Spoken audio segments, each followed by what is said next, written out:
whenever you... I'll hand them out if you like. Yeah, just leave me there. Yeah. So welcome everybody tonight, the first of our health forums. So this is the first one we've done. Hopefully it'll be the first of many. We're not sure all the different speakers we'll get yet. But this is John. By the way, he's from Abundant Life, naturopath and herbalist. We'll probably find out what some of that means. So just a little bit about John. Actually, you know what happened? See this gentleman here? Someone said how I was looking younger all the time. And I said, I found the life clock to turn backwards. And I said, if we could work that one out, we'd make a lot of money. He said, well, that's what he thought he was going to hear from you tonight. Of course. How to turn the life clock backwards. This is right. However, it costs a lot of money. You've got to pay me heaps, So John was from the north of England. He was a coal miner. And then the coal mine started closing down. And the south of England don't like the north of England. So we thought, well, what am I going to do? So we thought he'd come to Australia to start a new life. Mm-hmm. And what happened, John? Well, I had heaps of kids and did very well. And I've never regretted coming here, not once. It's one of the best things I ever did. And from what you were saying, John, you were into life coaching and different things, but then sadly you had a divorce and you sort of had a bit of a breakdown and reassessed your life. Yep. And then somehow you got into this field. 30 years ago this happened. So tell us a little bit, how did you went from what you did to this? What happened there? My mother was a bit of a herbalist. Where we lived, if you had something wrong with you, there was Mrs. Jackson across the road or Mr. Smith down the road. They'd always got something in their garden that would fix it. So that's what we did. You didn't go to the doctor because it cost too much money. There's no health system then. And so we learned how to use plants to heal. And as a result of that, when I started going haywire in my brain, wanted to reassess my life, I started looking at my roots and what could I do. And I saw an ad for a herbalist and naturopath course, and I thought, why not? And that was 35 years ago, so, and I've not looked back. Mm. I think another thing too, John, there's probably a bit of similarity between being a preacher and a herbalist in this. You don't go into it to make money, unless of course you're one of the big churches. Definitely not. So you do it because you want to help people. Yep. And even though you obviously have to charge money, you don't become rich unless you sort of know how to do a few secret potions. I'm trying to find that secret potion that gives you energy without having to do anything, makes you lose weight so you don't have to exercise. I'm working on it. I'll come up with it. Anyway, enough of all that. So John, I first met John when I was standing for the Christian Democratic Party, and he used to be in an arcade down near the plaza. Yep. I was going through and I sort of went in there and I can't remember, it just caught my eye. And anyway, I can't remember when it was, but John said to me, this was a number of years ago, if you would like at some stage, I can come and do a talk at the church. And so that was many years ago. And then a month or two back, we met in the Coles car park. I saw John. We get a bit of vitamin C off John, and Ruben's been going to him for his skin. But we met in the car park, and I said, would you come and do a talk? I'd like to run a health forum. Would you be able to come and do a talk at the church separately from the church service? And John kindly said he would. And so here we are tonight, John. So John could talk about many varied things, so I'm going to leave it to him to see what he comes up with. Okay. But this is a little bit of light information he'd like me to hand you around, and he'll explain what this is. Now, you need very good eyes to see this, but I think it's more to bamboozle us and impress us than it is anything else. Absolutely. You'll need a microscope to read it, so don't try to, but that will give you an idea of the understanding that modern science, medical science, has of the human body. And they admit it's what they understand now. It's not what is, it's just the amount of understanding they have. Very, very complex, everything is interrelated. And as we're going through, you'll see the relevance of understanding that.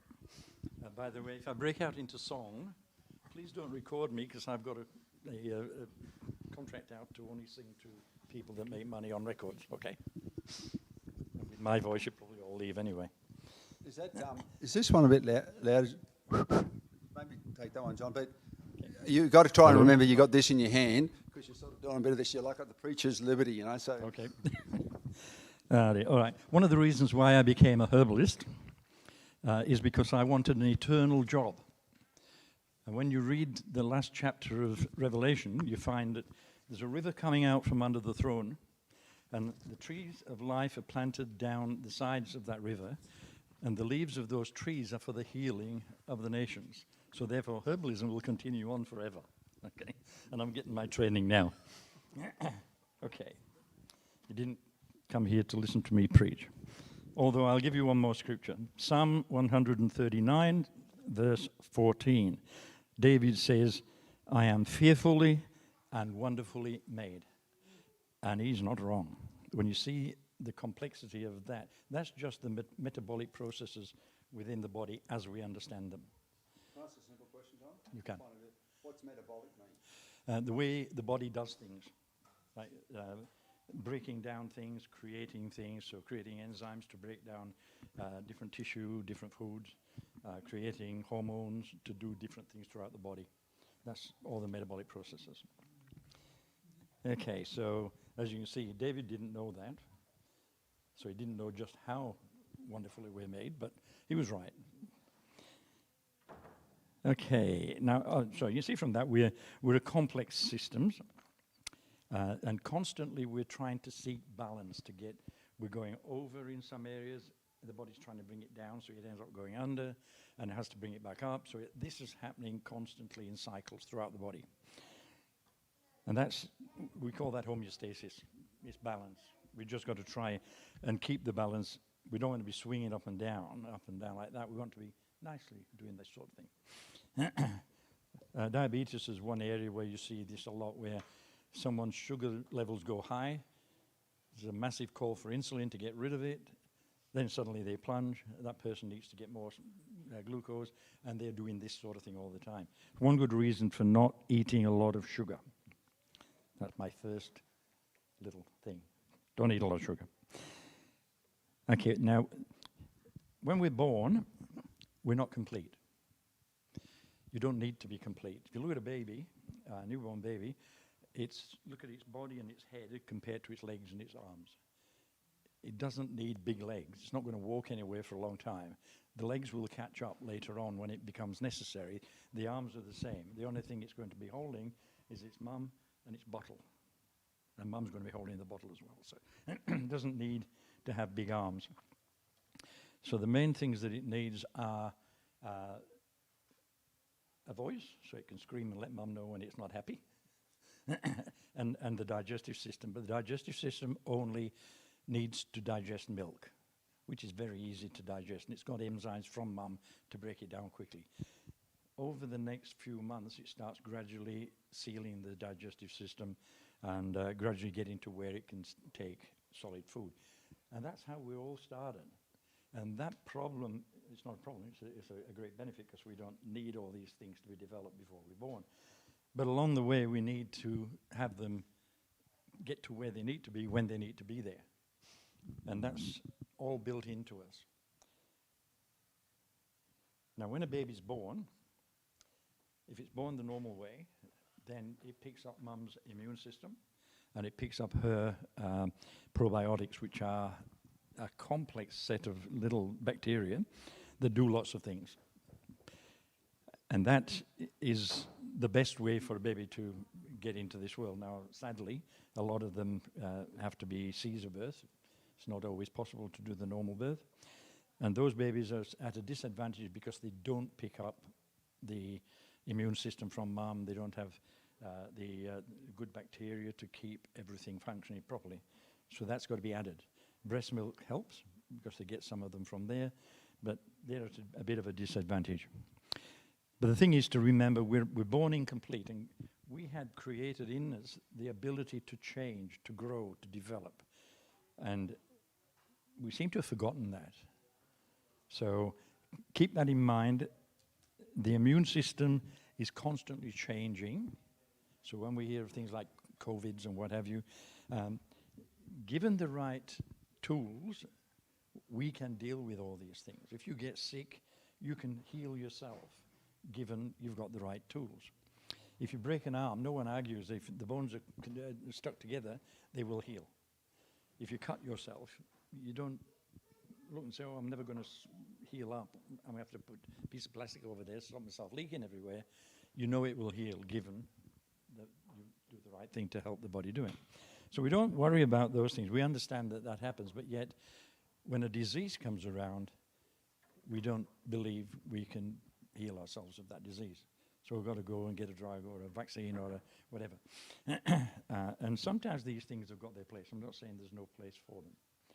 But we need to understand we can heal ourselves. It's built into us.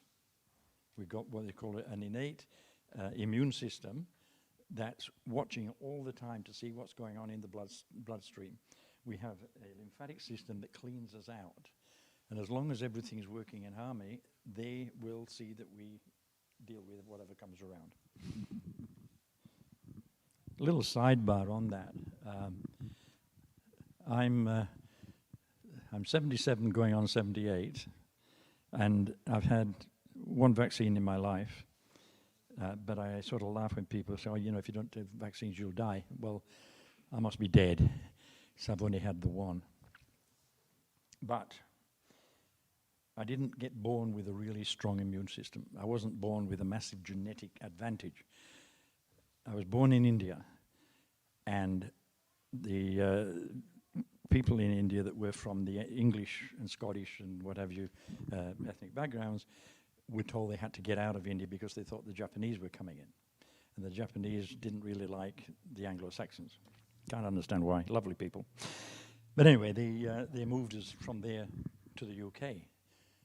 But I was going to be buried at sea. They were preparing the funeral service and everything because I was expected to die. And I don't think I did. So I didn't have that strong genetic thing that didn't matter what happened to me, I'd get over it. Managed to survive. A few other things happened along the way. But we can change. And Mum was very strong with trying to give us healthy food, so I suppose that helped to give me a good start and what have you. Okay, enough of me. Question. What's the best chance of creating a healthy and a long life? Anyone got an idea? Good food, exercise. Yep. Yep. Most of us can sit there and come up with half a dozen reasons that things you should do, and probably all would be correct, but we tend not to necessarily do them. So I'll give you 5 here that are probably top priorities. The first one is diet. And I don't mean slimming down diet. Diet being what you eat to maintain your life. And it's very important that we have a healthy, clean diet. And we prefer organic food where you can afford it, where you can get it. Not because organic food is any necessarily better nutritionally, but it is cleaner. It hasn't got the pesticides, the chemicals that are put on to keep the bugs off and the fungus off and what have you. And if something's strong enough to kill a bug, enough of it will kill you. So it's best to avoid that as much as possible. A little trick you can do with fruits and veggies if you buy non-organic is to get a bowl of water, put a cup of vinegar in there, and wash it in that. The vinegar breaks the bond between the pesticide or the fungicide and the plant and allows you to throw that away with the water and just rinse it off. So that's a little trick you can do, but clean diet, plenty of vegetables, not an awful lot of meat if you prefer eating meat. You can live without meat, but I'm not saying you shouldn't have meat. I eat meat myself, but not a lot. But lots and lots of veggies. You can live a long and healthy life just with veggies, but you can't live a long and healthy life just with meat. So nice bit of a mix there is a good idea. Small handful of meat, 3 big handful of veggies. The second one is stress. Stress is a wonderful thing. Now, the only people that are not stressed are in the graveyard. Okay, a bit of stress is good. A lot of stress is harmful. And stress that's held in is the worst. So, and I've had people coming into my clinic and they're sitting there, especially the men. Men are the worst. and they're doing this. This is going like that. Yeah. And I'm not stressed. You try and keep that a bit closer. I just can't hear everything you're saying. You're sort of going in and out. So you can't hear me? Now I can. Okay, sorry. If you can't hear, just wave your hand. You know. Just try and keep that. You've got the preacher's disease not of waving that your Yeah. arms. Okay. I'll just wave this hand. Yeah, not that's this right. one. Wave the other hand. Okay. So the leg's going up and down, and he's saying, "I'm not stressed. I'm not stressed. I'm not stressed." So what's that? Oh, yeah, I always do that. So yeah, because you're stressed, and you're holding it in. You're not getting rid of it. So gradually you get them to understand. Stress is a wonderful thing. It keeps you alive. There's part of your brain that's always looking for danger. But there's another part of your brain that's moderating that appearance of danger. So it's like I've got to the edge of the road, and I've got to cross the road, and this part of the brain that's looking for danger is saying, there's a bus coming. Oh, I can't go across the road, there's a bus coming. So the other part says, yeah, but it's just left St. Mary's. Come on, you can get across. And that's what we've got to understand. The news people love that part of your brain. If I give you fear, danger, then you'll pay attention. And you'll buy my newspaper or watch my TV show, whatever. But they don't give you the answer and say, well, you know, that's dangerous, but all this other stuff's in the way. You remember the Twin Towers when the planes crashed into them? There were two planes crashed into two buildings. How many times did you see it? Thousands of times, it's repeated ad nauseum, going on and on and on. It put fear into people, allowing the American government to get legislation through that they would never have got through. It was a bad thing, and you can argue as to why it happened and who was behind it. That doesn't really matter for this purpose, but it allowed the American government to get a piece of legislation through that would have taken 2.5 years to write, and it was supposedly written within 2 days of that thing happening. Obviously, it was already in place, and they knew they couldn't get it in. One interesting piece of legislation was in there, and that was that it would be made illegal for anyone to sue a drug company or a vaccine company. And when questioned, why is that there? What's that got to do with terrorists and that? Oh, it's sneaky. That just slipped in. It shouldn't have been there. We'll fix that later. Well, it never did. It never did.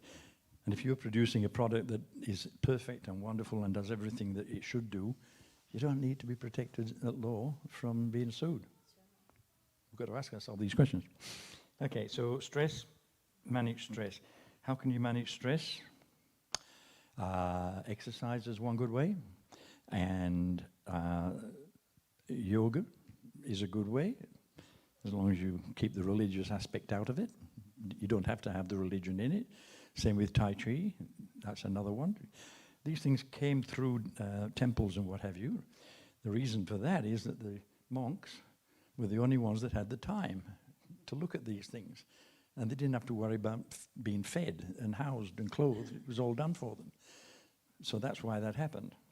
Same with the medical sciences. All the medical sciences came through the temples and in Greece and in Egypt and what have you. But it hasn't stopped us from using them. So the thing is, you can use the exercise side of things, but just ignore the religious side of it. Unless you want to. Yeah, sure. How do you keep the religion out of it when it's based on points of the body and all of that, and then that is the religious part as well? That's the emphasis that they've put on it. Basically, you're looking at balance, breathing. So you just look at those things. You can do these at home without going through a course.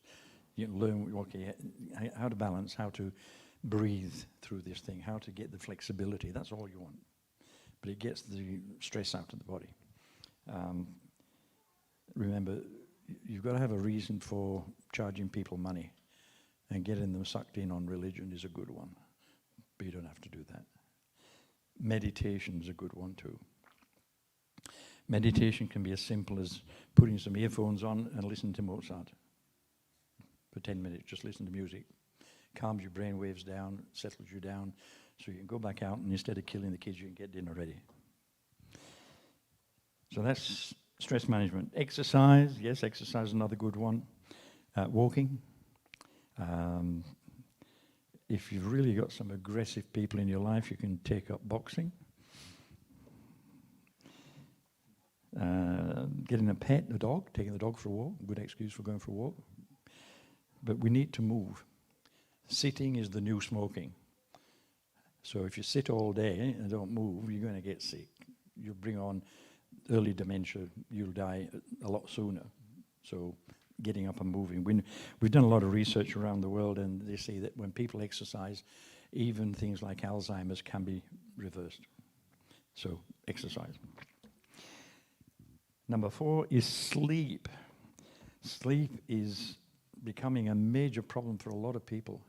They don't seem to be able to get to sleep, or if they get to sleep, keep on waking up and don't know why. So one of the things to be sure of is if you've got a mobile phone, don't leave it at the side of the bed.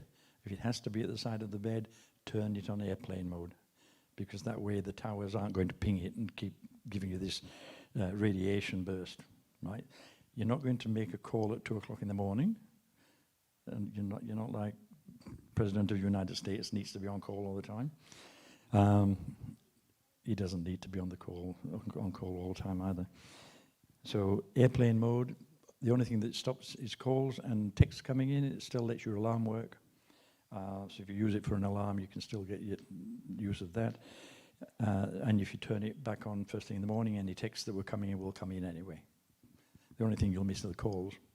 And who wants a call at 2 o'clock in the morning? So sleep, yes, very important. 7 hours is optimal. 6 hours is okay. 8 hours is okay. More than 8 is not necessarily good on a long-term basis. Less than 6 is not good. 7 is perfect. And the 5th one is community. Societies that have a strong community tend to have people living a long time. And that community can be a village, it can be a church, it can be, in some parts of Korea, some of the ladies there have been friends with their group since they were 5, and they're in their 90s. And they're still fit and healthy and laughing and doing stuff together. Community is really important. We are people who need people. We're not, we don't make good monks or good hermits. I sometimes think I'd like to become a hermit, but I've got 6 kids and 10 grandkids. Sometimes it can be a bit much.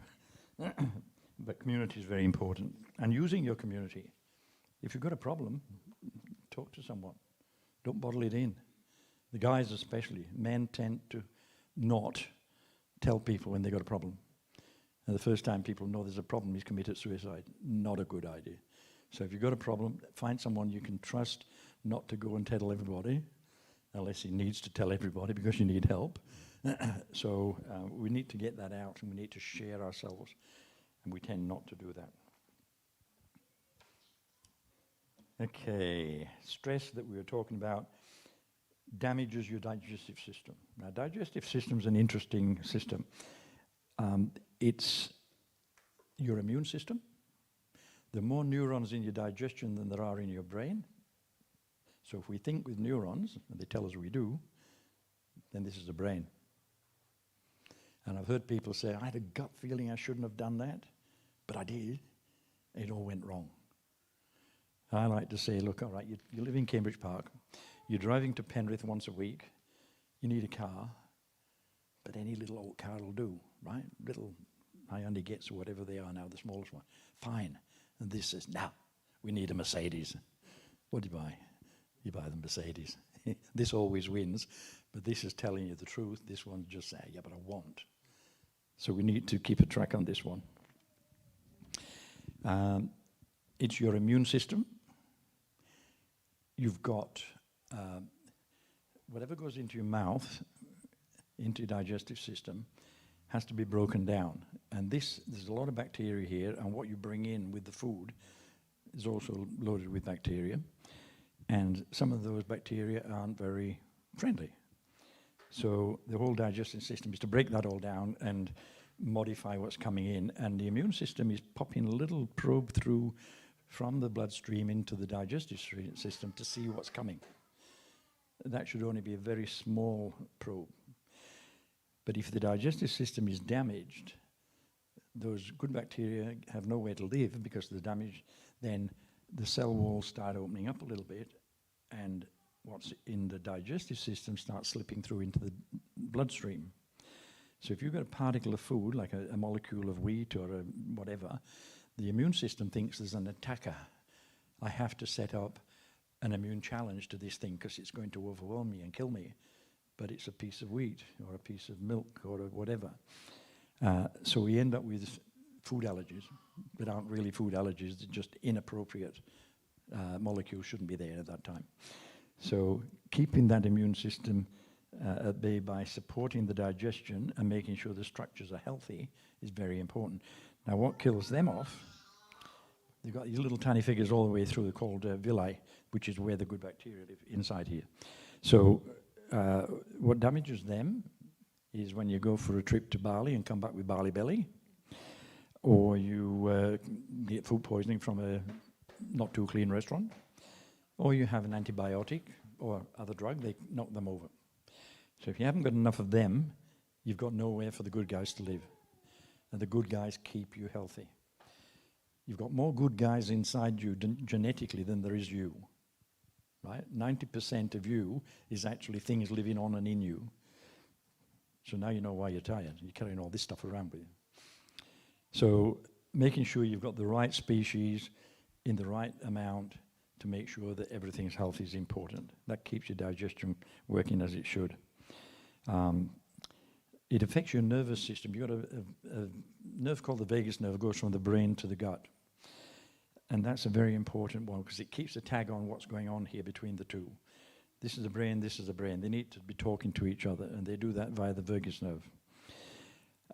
Stimulating your vagus nerve is simple and very beneficial. Humming, singing, laughing, great ways to keep that thing working properly. Another reason to come to church, John. Yes, exactly. Another reason to go to church. Sing. And if you've heard me sing, you'd say, John, stop singing, just hum. Okay, so that's another thing. Your nervous system, there's research being done. There's a lady by the name of Natasha Campbell McBride, PhD, master's degree in nutrition. She wrote a book called The Gut and Psychology Syndrome. And in that book, she talks about people with schizophrenia, when you get their gut right, the symptoms of schizophrenia go away. Now, if it's that simple, why don't we do it? But we look for complex things. And there's a system called Occam's razor where the simplest is the right. We look for complex things. We're always looking for complex things. And we make them up as we're going along. Human beings are awesome. We're a meaning machine. We need to have meaning. If there is no meaning, we'll create one. And that's how our medical science is developed. We laughingly call our system a health system. It's not a health system at all. It's a sickness system. So we need to get the right understanding of what it is actually we've got and try and do something about it. Okay, so we mentioned stress. Stress does damage the gut. Stress damages the gut because your subconscious assumes if you're stressed that it's dangerous out there. And if it's dangerous out there, it means you're going to be attacked by something, like we have been for thousands and thousands of years. So it's either the next tribe to us has decided that the girls in our tribe are more cute than theirs and they want to pinch yours, and you don't want them to. Or there's a lion coming after you, and you've got to protect yourself, or fight, or climb a tree, or whatever. So it gives you the ability to do those things by cutting off the blood supply to the digestive system. If you're going to be digested by something, you don't need to be digesting yourself. Okay, so the blood supply is cut off to the gut. The other thing is the prefrontal cortex loses blood supply too, so that you're not creatively thinking, because you don't need to.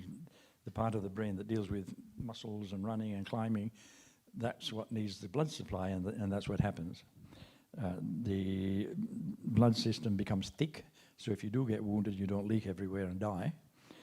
So all these things happen from hormones that are secreted from the adrenal glands, like cortisol, adrenaline, noradrenaline, things like that. So stress can be, those hormones are great if you are under threat.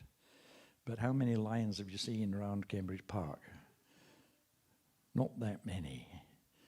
But not being able to pay your mortgage or buy food or heating, pay the electricity and things like that. That's a lion attacking you. And that's how the subconscious sees these things and creates these changes in the body to meet that threat, which is not a threat. And it happens more often than what it did in ancient times when we were subject to lions and tribesmen. So we've got to be aware that these things are happening and do what's necessary to calm our mind and keep ourselves from succumbing to the problems of overstressing. Okay, so again, we come back to clean diet, making sure the microbiome that you've got in your digestive system is functioning okay. You've all heard of the microbiome. It's big talk over the last 5 or 10 years. That's where all these different microbes you've got living in you and on you, which are beneficial for us, are in a healthy balance. If you get too many microbes, even if they're good ones, they can cause a problem. There are certain probiotics you can buy in the shop. Some of them do a good job, some do nothing. Some do harm. So make sure you're getting one that's proven to be beneficial.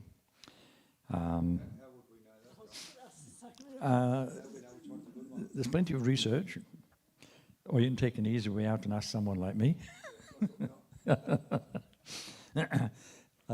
For instance, if you say, I was walking down the street and I saw a white person, what does that tell you about the person, apart from his colour or her colour? Doesn't say whether they are male or female, doesn't say whether they are Australian, English, American, New Zealander, whatever. So that's the same with the probiotics. If you say, I'm taking acidophilus, well, which one? Because there are about 30 different acidophiluses, and some don't do anything, some cause harm, some do wonderful jobs. You want to get the ones that will restore or encourage your natural ones to regrow. Your natural microbiome is unique to you, right? You're unique, like everyone else. That was a joke, by the way. John, how do we know what's unique to us, though? That's like, how do we know which is the right one for us? I can actually give you a list of the ones, of all the different species that are the usual ones. Like Acidophilus is a Lactobacillus acidophilus NP is one strain, which we know helps to encourage your natural ones to grow. So there's a number of them that. They've all got a letter or a series of letters and numbers after their name. If it's a good strain that you're buying, it would have those on the label. Yeah, but if it doesn't have anything like that on the label, then you don't know if it's been researched properly. So that's a good starting point anyway. So that would be number 3 on that. And fibre, you need plenty of fibre. One of the main reasons why people get bowel cancer is they don't have enough fibre, don't keep the bowel moving. If you leave feces in the bowel for long enough, your body starts to reabsorb the poisons and toxins that are in them back into the body. That irritates the gut, the colon especially. So keeping everything moving out stops that happening.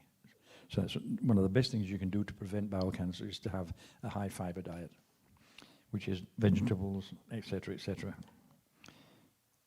Okay, better not keep talking too long. What happens if you get sick? What are your options? We mentioned community. For Christians, it's probably the best thing they can do is prayer. Start with prayer. We know God says that He can heal. If you believe that, and you should, then that's the first place to start.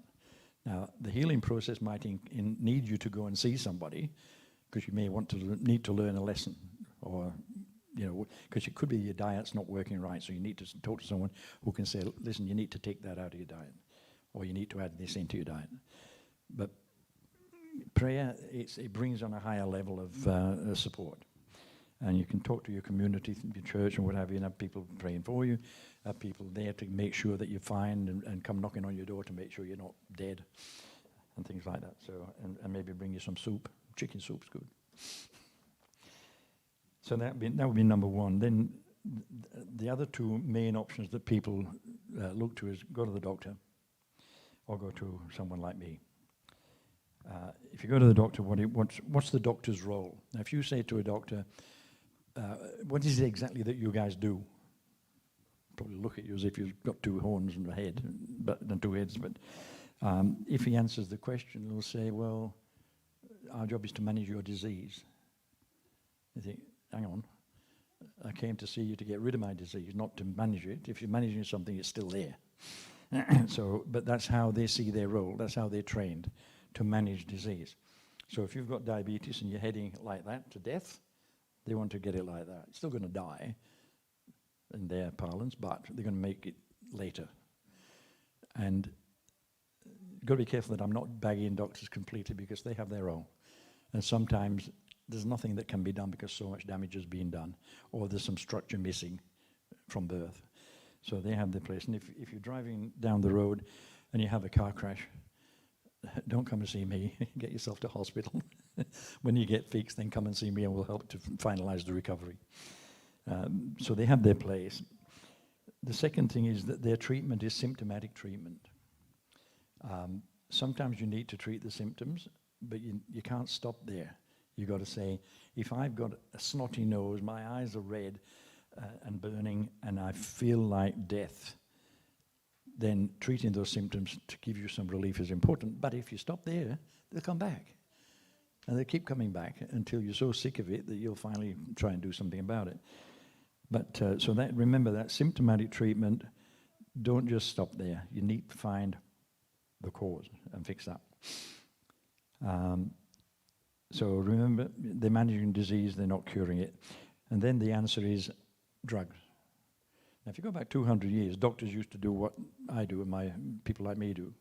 They'd go out in the woods and in the bush and they'd find herbs and they'd grind them up and they'd make their own potions and that.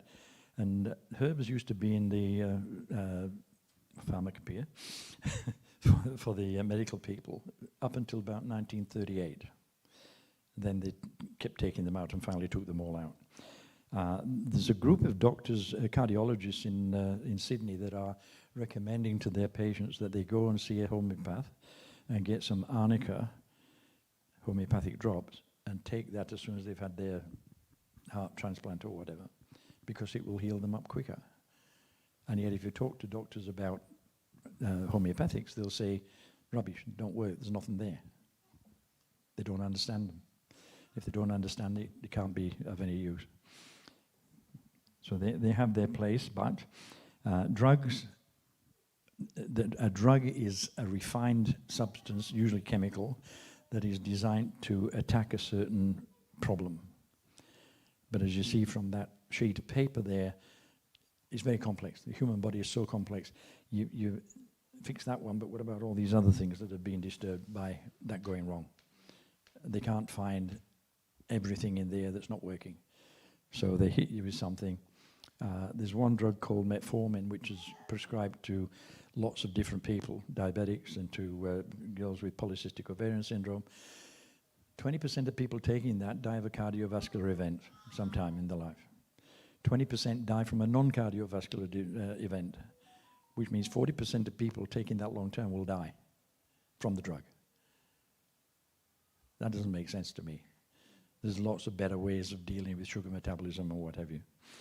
But it's an accepted thing. It's like they're talking about the blood clots with the COVID vaccine. They're saying the benefit outweighs the problem. That might be so for the guys that don't get the problem. But if you get blood clots and die, then to you, that benefit didn't outweigh the problem. And we've got to keep that in mind. That's how they see life. Any drug that you get will have side effects, and those side effects can be fatal. So just be aware of what they are, and then you make that decision, not the doctor. And you can go on to Google and get onto a website like drugs.com and ask for side effects of this particular drug, and it will tell you. Now, don't go on to WebMD. WebMD is a pharmaceutical company's creation. It's going to tell you what they want you to know. But drugs.com is an independent one. It'll tell you a massive list of all the different side effects. So that's me bagging the doctors. I'll back off there now. If you seek natural help, naturopaths, herbalists, if they're worth their salt, are looking for causes. So if you go in to see them and with this problem, yeah, they'll ask about the problem and they want to know, do we need to do something about this problem now? Stop your nose from being snotty, or your eyes from burning, or your digestion from giving you agony. Might have to do something about that. But they can't stop there. They've got to look at what's causing this, see if we can fix that. Because if you keep treating this, it'll keep coming back. And eventually you'll stop coming to see the naturopath because you haven't been fixed. The naturopath is not going to fix you. Okay? But the naturopath can help to find the cause and give you some solutions so you can fix yourself. And if you're given the tools, as in through diet or through supplementation, then your body gets what it needs to fix you, and it will do that. So that shows you're a complex being, a very complex being. And if you look at herbal medicines, plants are very complex medicine. For instance, an apple, which is medicine. Apple a day keeps the doctor away, you've heard that. An apple has over 250,000 plant chemicals in it. What do they all do? We don't know. No one knows. Don't matter, we don't need to know. Your body knows, and it will say, okay, I need that, the rest can go down the toilet. And it picks what it wants. I don't know how many plant chemicals are in spinach. I'm sure there are a lot. But if you get a nice herbal mix with maybe 5 or 6 herbs in it, you've probably got somewhere around a million plant chemicals within that mix. Your body will take what it wants to do what it needs to do. So that's the reason behind my disgustingly fermented sunpoil that I give people. People are usually unkind when they take my herbs. It's really bad. I cry all night usually, but no one cares. All right, so we just got to understand your body is being given the necessary systems to fix itself. We were created that way, and given the tools or the necessary substances, it will do that. So we've got to look at that. And the necessary substances come from diet, supplementation, herbal medicines. There's an old saying from the National Herbalist Association which says, herbs, the first medicine. And we know that. If you can go back to the Bible, and I think it was Isaiah made a poultice for Hezekiah to fix a problem he had with an infected boil. People think, boil, that's not much. A boil can kill you if it gets out of control. And he got extra life. Looking at what he did with that afterwards is probably not necessarily a good thing, but still, his life was spared. So herbs are all the way through history, through the Bible, through most of the world's religious literature. It's recognized that if we study them and we learn what they can do and then use them wisely and appropriately, then our bodies can heal themselves. So all of that being said, no matter what course of action you take to try and fix whatever problem you've got, it still comes down that you've got to still lead a healthy, clean lifestyle. Right? So people who insist on smoking, you're damaging your body in many, many ways. People who drink a bottle of vodka every night, I suppose you're not going to feel much pain until the next morning. But excess in any way is not good. Sometimes excess is only one McDonald's hamburger or one KFC dish. I'm sorry, but I'm against those two. We've got to try and avoid as much processed food and pre-made stuff, because invariably there are chemicals in there. One thing makes me laugh is that Metamucil, which is something you take to try and make you go to the toilet, has sunset yellow in it. Now, why does something that makes you poo have to look good? Who cares what it looks like? It just do its job and that's okay. Most people wouldn't care. So why they put that in, no one knows. And sunset yellow, by the way, is really dangerous. Most of the colors are poisonous.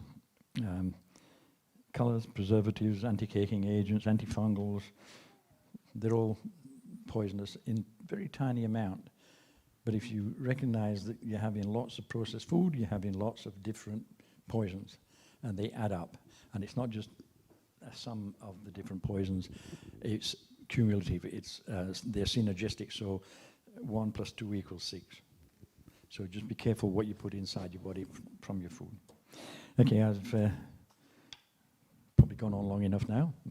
Thank you for coming to see me and listen to me, and I hope I've been of help to you. Thank you. Not that quick, John. I don't think you're getting off that quick. I think some people might have some questions to ask of some of the things you've said. So, are you happy? You happy for that? Yep. Well, bad luck if you're not. Has anyone got any questions they'd like to, anything that John said that I'd like to clear up a bit or get a bit more understanding of? Yep. Yes, John, I just wondering what natural remedies they were for hypertension. There are a number of there are a number of herbal remedies and other things. When you go to a naturopath with something like that, the first question is going to be, let's get everything. Let's look at all of the things that are happening in your life, where it all came from, because hypertension in you may be totally different in origin from somebody else. So you need to find out what that cause is and then correct that. But there are a number of very good herbs for hypertension. Arjuna is a good herb. It's been used for thousands of years. What was that? Which one? Arjuna. What's that? It's a herb, actually an Indian herb, I think. Arjuna. And there's quite a few others. And as I say, it depends. Sometimes the heart and the urinary tract are linked, and there's problems happening there because of the hypertension. But then other things can be, there's a beautiful substance made by the Japanese called nattokinase. Nattokinase is very good for reducing cholesterol and reducing blood pressure. But you've got to look at what else is happening in your life to stop, that you need to stop doing, so your blood pressure can normalize and stay down. And I suppose they can always come and see you, John, for a small fee. Oh, yeah. And Abundant Life, and get first-hand knowledge and maybe even buy some medicine. Absolutely.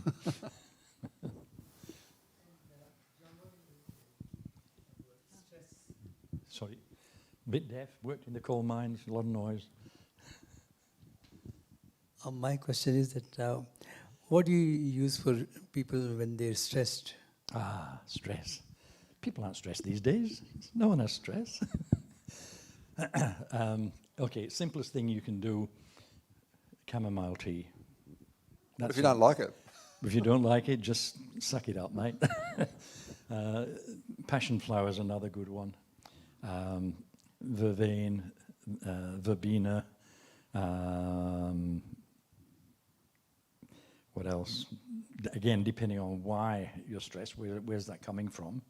And again, you could be stressed over some that's seemingly a little thing to someone else, and they can be stressed over something that you would think, why are you stressed about that? It's not a thing. So you've got to find out why. Where is it coming from? Is it coming from an experience when you were a lot younger, where you were? I mean, I had a young girl came in to see me. She'd been in a bank hold-up. They'd had her on the floor with a gun to her head for half an hour, and she was majorly stressed, and that messed her up for about 6 or 8 years before she came to see me. So knowing that changed what we would normally do. If someone else just came in, they're just overwhelmed with work, or they've been worried about getting divorced, and then finally it happened. That's a major stress. Stress, like getting married is a stress, getting divorced is a stress. It's actually the same stress, but our perception of it, one's good and one's bad. I'm not sure which is which. Okay. Magnesium's meant to be very calm. Sorry? Magnesium? Yes, sometimes magnesium is all you need, but what kind of magnesium? Because there's magnesium orotate, magnesium citrate, magnesium carbonate, magnesium phosphate, magnesium amino acid chelate. Which one? Because That's what she's asking you. yeah, well, the thing is, it depends on what you need to do. Magnesium's a mineral. It will not go into your body on its own easily. So if you've got magnesium oxide, you're going to sit on the toilet for a long time. Usually in powder or tablet. Yeah, but what form is that powder? Like Epsom salts is magnesium sulfate. You put it in your bath, you relax. It's wonderful, helps to detox you, relax you. Put it in your mouth, and you're not going to get off the toilet for about 2 days. So you don't want that one internally. But if you've got cancer, then magnesium orotate is going to be useful, but not necessary if you don't. Magnesium amino acid chelate is good because most of it you're going to absorb, because the amino acid that's tagged onto it, there's more protein receptor sites on your cells to accept it. So it's about 80%, 90% absorbed. If you want to get most of it in, you add a couple of bisglycinate molecules on there, and it'll all go in. So, John, where do the average person doesn't know those 6 forms of magnesium. So someone like Jill that just wants to take some magnesium to calm her, where does she get it? What does she get? So it is absorbed. Yeah, if it's just that, get one that's got about 4 or 5 different versions of magnesium in it. That'd be on the label. Yeah. Magnesium this, magnesium that. Yeah, it'll tell you magnesium phosphate, magnesium citrate, magnesium blah blah. So. Yeah, magnesium chelate is the chelate is a Greek word that means crab-like.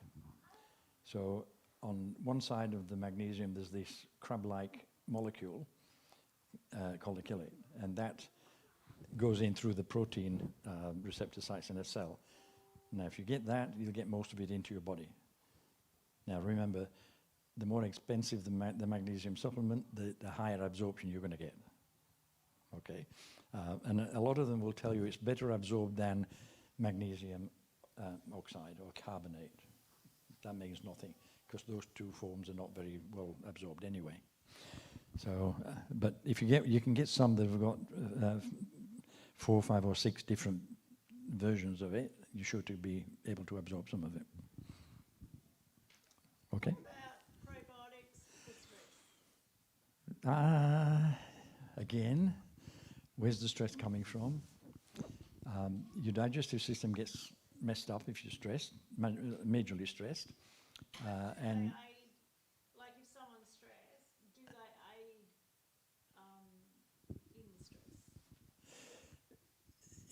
if you're if you're majorly stressed, again, you need to find out why and deal with that. But some probiotics create lactic acid, and lactic acid then drives the bad guys away as the good guys come down. But if you've got a problem in your digestive system, like Crohn's or colitis or something like that, that's going to irritate your gut, which is going to give you more stress because you're going to have pain there and what have you. So some probiotics are bad for someone with inflammatory bowel disease or even irritable bowel. There's one called Lactobacillus LGG. That's usually good for bowel problems. But the average person, John, who doesn't have that and they want this stuff just for stress to help their gut, without which one do they get? If it's just for stress, I would go for LGG first, because that you'll soon find out if that's the one that's best for you. If you Where would you get that? You should get that from any health shop or chemist. Just tell them, I think I've got some inflammation here and I need a good bacteria. They should know that that's the best one for you. Should know. Actually, one of the girls that works with John also works at the local health food shop. Yeah, she works at Rainbow Organics on Sunday. And she should be at church. Yeah. So John, can I ask a question? I have taken CBD hemp oil. Yep. How would you recommend that for stress and as a general health thing? I wish I could. You're on the camera. But just supposing it was legal and we could get it, Yep. What would you say about it? I would say it's probably one of the best pain relievers. It will. This is not a human thing, but my eldest son had a massive dog, stood about this big, huge thing, and it got cancer. And the vet said, "Put it down. It's in pain. Get rid of it." But my son, being as ornery as anybody you can get, he decided, "No, I'm going to give it hemp oil." And that dog lived another 2 years and was running around like a puppy. So it has a lot of benefits. Was that, what hemp oil was that though? Was it CBD? Like CBD? CBD oil, yeah. So that's, because my understanding is there's two types. Yeah. There's the one that affects you, hallucinate you, which is TC something. There's none of that in good quality CBD. Yeah. That comes basically from smoking anyway. So there's no reason why it couldn't be legal, because there's nothing in hemp or in CBD oil that is harmful. So you reckon it's one of the best pain relievers?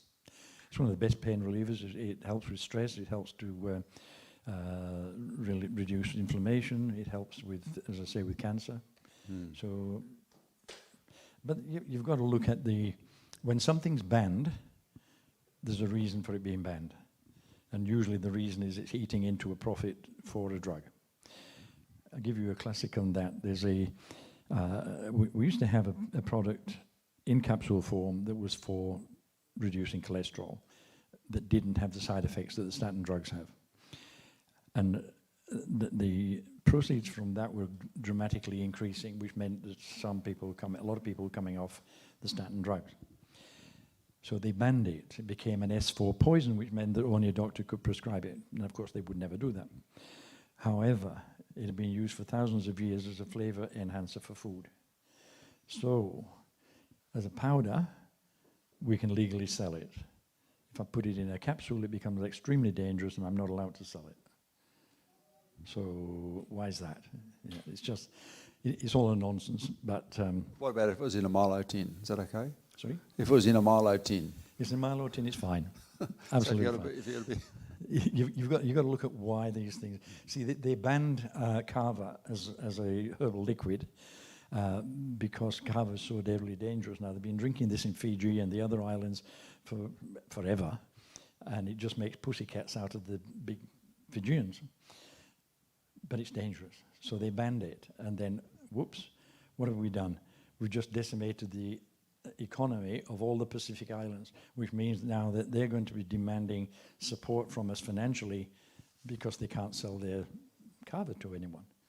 So after 2 years, they suddenly found an excuse that, well, if you extracted it this way, it's okay. If you extract it that way, it's dangerous. It didn't make any difference. It was the same extraction, but that gave them an excuse to let it come back in. So you get this all the time. They found comfrey caused lesions on liver in rats that were fed. The equivalent of a human being eating a bale of hay of the stuff every day for 6 months. Now, if you can imagine yourself eating a bale of comfrey, every day for 6 months, you deserve something to go wrong with your liver. So we were banned from giving people comfrey internally, but we can use it externally. It's brilliant for broken bones and sprained ankles and things like that. So it's just... I see, John, there's some guys, there's a guy here at church, Daryl. Daryl's a little bit disabled mentally, but he seems to have a lot of trouble with his foot. Yep. It was broken or something. So are you saying that comfrey put on the outside of that would help? It'll help with damaged ligaments, tendons, sprained, broken bones, for all that sort of thing, depending on why he's got a sore foot. Yeah, I see, yeah. If the sore foot's coming from the body removing excess acid from around the heart to get it away from the heart, then that's a different issue. Well, he wears a boot. I'm not really sure. I don't think he really knows what's wrong, but anyway, that's a possibility. That's a possibility. Yeah.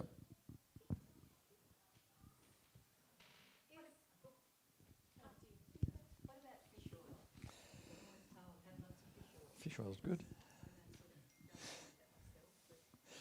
Okay. Depends on whether fish caught for the oil or whether fish caught for food. If they're caught for food, then there's a big bucket on the boat. They chop the head and tail off, throw them in the bucket, and the rest goes back, gets processed for food.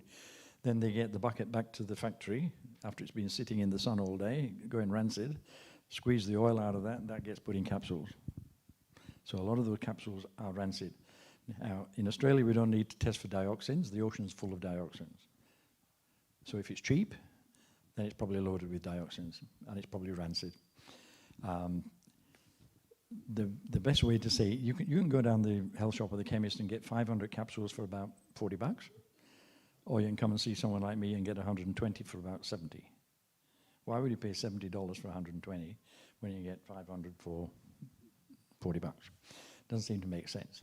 However, when you look at the label, it'll say marine triglycerides 1,000. Everyone thinks, oh, I'm getting 1,000. Yeah, 1,000. That's just the oil. Inside that, there's EPA and DHA. EPA fraction is for anti-inflammatory, usually somewhere between 150 and 250, maybe 300 if it's a good one. And then the DHA, which is for brain development, that's normally somewhere between 70 and 170.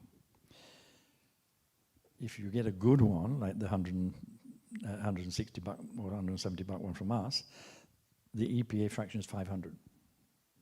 So a therapeutic dose of EPA is 1,800 milligrams.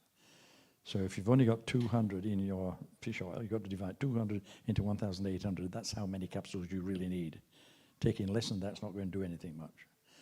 So quite often you find you need to take 12 to 14 capsules to get a therapeutic dose. Or you can take 3 to 4 from me. So then it becomes about the same price. But you get a good oil as opposed to a crappy oil. Is that confusing enough? Is there a way to heal a stomach ulcer without going to the doctor? Is there a way to? Stomach ulcer? Is there a way to stomach ulcer? Yes, heal? yes, definitely. What Yeah. would that look like? Again, we've got to find out why you've got stomach ulcer. Stomach ulcers tend to be, there's quite a few different reasons why you get one. So probably caused by gastritis, caused by Possibly, pregnancy that yeah, yeah, possibly. But again, you need to repair the surface, and drugs won't do that. And you probably had antibiotics, which would cause more problems. So you need to correct all that, and then give yourself the stuff that will help. But there's a couple of herbs that are really good for that, such as meadowsweet and marshmallow root, or even licorice if it's an extract. And I'm not talking about the confectionery, I'm talking about the herb. Yeah. So anything that's what we call a demulcent or helps to soothe the mucous membranes. Golden seal is a wonderful one, but it's darned expensive. Can you heal it just with your diet alone? You probably could, but it'd take a while. You'd have to make sure you're not eating anything that causes excessive acid or wear and tear. So probably a good thing would be to add slippery elm into your diet. Slippery elm. The soluble fibers help with that sort of thing. So oats is a good fiber, and it's calming too.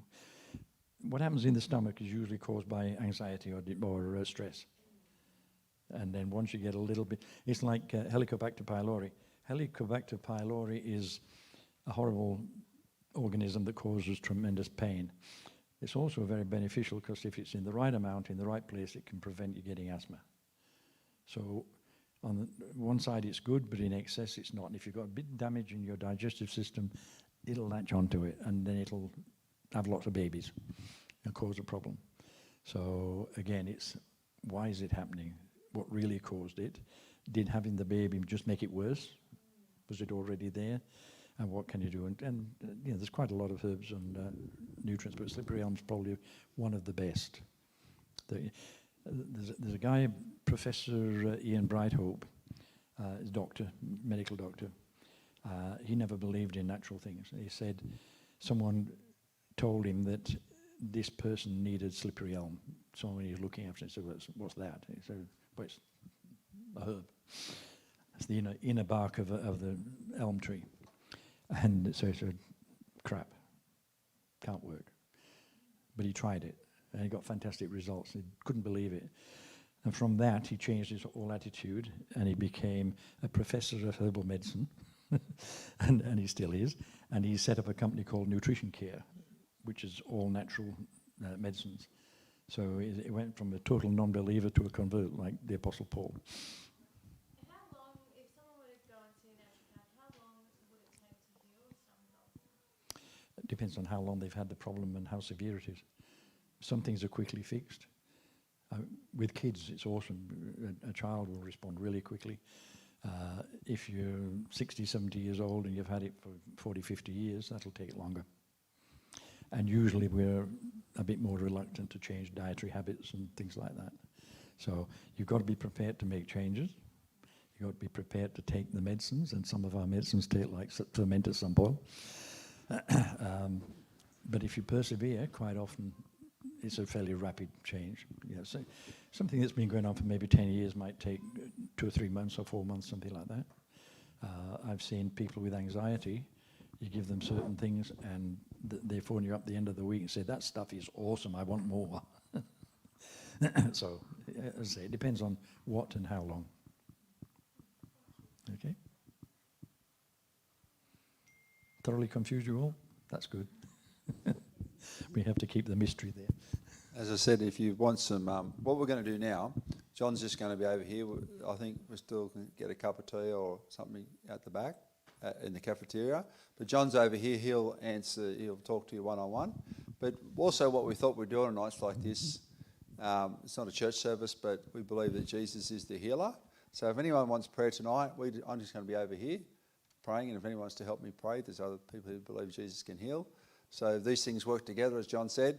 So John's over here to answer any personal questions, have a cup of tea, coffee out there. Otherwise, thank you very much for coming tonight, and thank you very much, John, for coming. I think it's good to hear.